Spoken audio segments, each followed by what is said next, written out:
to retract papers, get good papers retracted.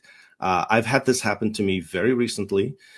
We published recently a paper on fenbendazole, 3 cases of stage 4 cancer patients who had failed 3 or 4 or 5 lines of chemotherapy and mainstream oncology regimens. These cancer patients were dying. They took fenbendazole and they became cancer-free. And we followed them up and up to 3 years. And they stayed cancer-free for up to 3 years. So we had 3 cases. We published this paper a few months ago.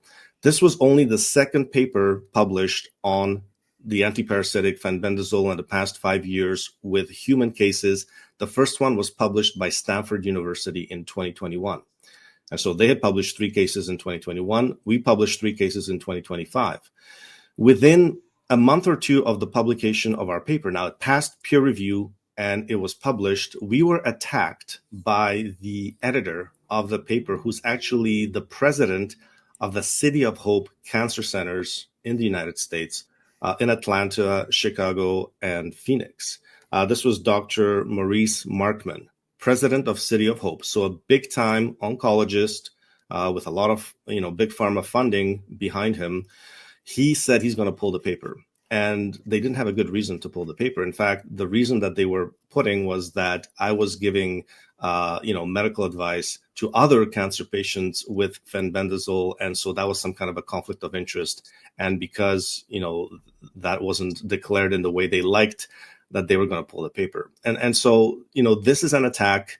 We're going to see these attacks not just on Kevin McKernan and David Speaker's work in trying to make the link between COVID vaccines and these turbo cancers, but even those of us who are going to try to treat these patients and help these patients and try to get that work published with antiparasitics and these turbo cancers, we're being attacked, and our papers are being attacked for retraction as well.